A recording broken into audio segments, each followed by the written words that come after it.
Visi pluoštinio cemento produktai yra montuojami ant vėdinamo fasado konstrukcijos. Tai reiškia, kad oro srautas patenka per apatinę fasado dalį už dailylenčių ir po to išeina išorėn per fasado sistemos viršų. Šis vaizdo įrašas demonstruoja vėdinamo fasado veikimo principą, naudojama Cedral pluoštinio cemento fasaduose. Oras patenka per fasado apačią.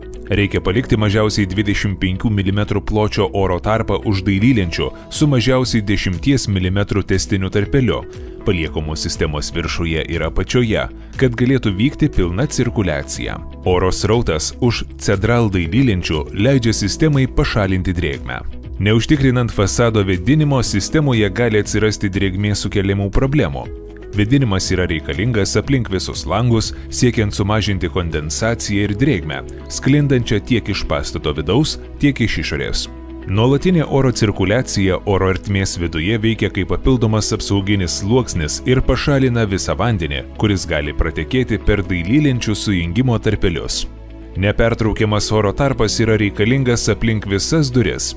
Šis principas galioja ir visiems kitiems įrenginiams, kurie galėtų kliudyti fasado oro cirkuliacijai, pavyzdžiui, dujotiekių vamzdžiai, aptarnavimo dėžės. Cedral perforuotas vėdinimo profilis turi būti montuojamas fasado apačioje ir viršuje, virš durų, po palangėmis ir virš langų.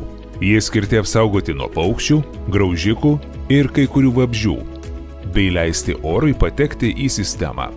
Įrengiant vėdinamą fasadą apdailinė medžiaga nepriglunda prie termoizoliacijos ar namo konstrukcijos. Ją atskiria vėdinamas oro tarpas, kuris efektyviai apsaugo termoizoliaciją ar namo konstrukciją nuo drėgmės.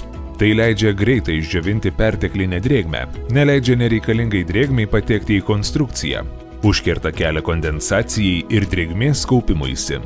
Kadangi termoizoliacija ir dailylentės yra konstruktyviai atskirtos viena nuo kitos, tokiu būdu sukuriama apsauga nuo ugnies, karščio, ekstremalių oro sąlygų bei pagerinama garso izoliacija.